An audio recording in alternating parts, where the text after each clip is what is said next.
नमस्कार, पिंकल मेहरा, डोगरा जर्नलिस्ट में। इस समय की जो बड़ी खबर है वो आपको बता दें कि गृह मंत्री अमित शाह जी के 2 बयान आज सोशल मीडिया पर चर्चा का विषय बने हुए हैं। हालांकि उन बयानों में अमित शाह द्वारा काफ़ी चीज़ों का जिक्र किया गया है, लेकिन हमने सोचा कि उन बयानों में जो हमारी जम्मू कश्मीर से जुड़ी हुई जो बातें हैं वो हम आपके समक्ष लाने का प्रयास कर रहे हैं कि उन बयानों में क्या कहा। एक बयान तो वो चर्चा का विषय बना हुआ है, जिसमें अमित शाह जी द्वारा कहा गया है कि जम्मू कश्मीर को जल्द ही राज्य का दर्जा मिलेगा और जल्द ही जम्मू कश्मीर में विधानसभा चुनाव कराए जाएंगे। आपको बताते चलें, जैसे कि सुप्रीम कोर्ट ने कहा था कि 11 दिसंबर 2023 को कहा था कि आपको सरकार को कि 30 दिसंबर 2024 से पहले आपने विधानसभा चुनाव करवाने हैं। उसको लेकर भी उन्होंने कहा कि इन सब प्रक्रियाओं पे काम चल रहा है और जल्द ही जम्मू कश्मीर में जो है कि विधानसभा चुनाव करवाए जाएंगे और साथ ही जम्मू कश्मीर की जनता को जो है कि जम्मू कश्मीर को राज्य का दर्जा जो है दिया जाएगा। अब उसके अलावा एक और अन्य बयान जो है वो इस समय अमित शाह जी का सबसे ज़्यादा चर्चाओं में बना हुआ है और वो बयान था कि अमित शाह जी का एक बड़ा बयान आया कि आतंकियों और पत्थरबाजों के परिजनों को नहीं मिलेगी सरकारी नौकरी। जी हाँ, अमित शाह जी ने ये बड़ी बात कही है कि जितने भी लोग आतंकवादी गतिविधियों में या गतिविधियों में जो शामिल है, उनके जो परिजन हैं उनको सरकारी नौकरी नहीं मिलेगी, आतंकवादियों और पत्थरबाजों को। जी हाँ, अमित शाह ने कहा है कि कश्मीर में उनकी सरकार ने निर्णय लिया है कि यदि कोई भी आतंकवादी संगठन में शामिल होता है तो उसके परिवार के सदस्यों को कोई सरकारी नौकरी नहीं मिलेगी।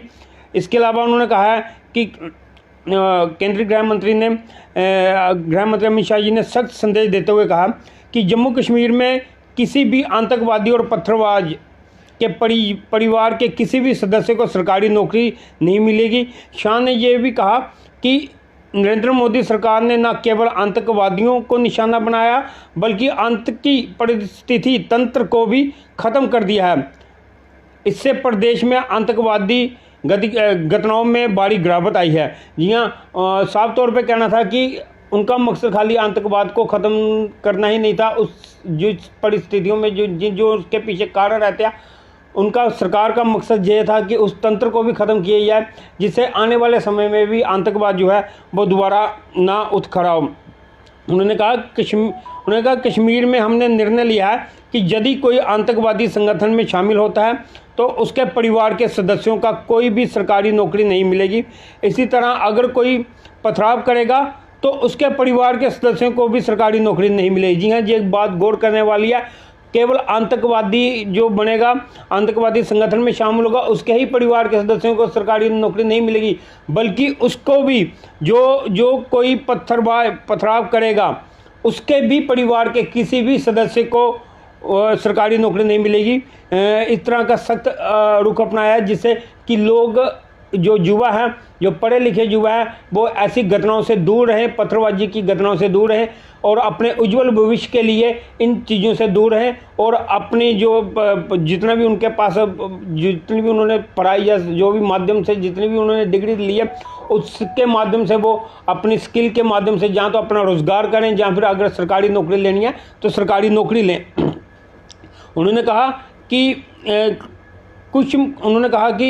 कुछ मानवाधिकार कार्यकर्ताओं के फैसले, उन्होंने कहा कि कुछ मानवाधिकार कार्यकर्ता फैसले के खिलाफ सुप्रीम कोर्ट गए, लेकिन अंत में सरकार की जीत हुई। गृह मंत्री ने कहा कि अगर किसी परिवार का कोई भी व्यक्ति आगे आता है और अधिकारियों को सूचित करता है कि उसका करीबी रिश्तेदार आतंकवादी संगठन में शामिल हो गया है तो ऐसे परिवार को राहत दी जाएगी। जी हाँ, सबसे बड़ी बात यह है और यही नहीं है कि खाली परिवार के सदस्यों को नौकरी नहीं मिलेगी, कि अगर आपका कोई परिवार का सदस्य आतंकवादी घटना में शामिल है, या आतंकवादी ग्रुप में शामिल है, या संगठन में शामिल है, या पत्थरबाजी में शामिल है, उनको राहत भी मिलेगी। अगर किसी के परिवार का कोई भी व्यक्ति आगे आकर अधिकारी को खुद को सूची करता है कि अगर कोई परिवार का उनका कोई सदस्य खुद आगे आकर सरकार को, प्रशासन को या अधिकारी को सूची करता है कि उसका कोई करीबी रिश्तेदार या उसका फैमिली मेम्बर या किसी आतंकवादी संगठन में शामिल हुआ है तो उसकी जानकारी वो स्वयं आकर देता है, तो ऐसे परिवारों को राहत भी दी जाएगी, जो इस बयान में कहा गया। शाह ने कहा कि पहले कश्मीर में किसी भी आतंकवादी के मारे जाने पर अंतिम संस्कार के सामूहिक जुलूस निकाला जाता था। उन्होंने कहा कि हमने इस प्रवृत्ति को रोक दिया है। हमने ये सुनिश्चित किया कि आतंकवादी को सभी धार्मिक औपचारिकताओं के साथ दफनाया जाए, लेकिन ये अलग जगह पर। गृह मंत्री ने कहा कि जब कोई आतंकवाद सुरक्षा बलों के घेरे में होता है तो सबसे पहले उसे आत्मसमर्पण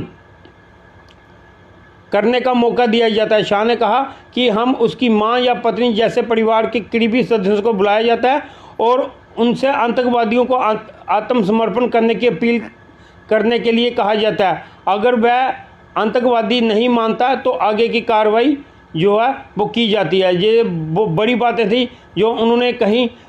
हालांकि इसके अलावा उन्होंने काफ़ी और चीज़ें भी जो बयान हैं वो सामने आई हैं, जिसमें उनको PFI को लेकर भी कहा था।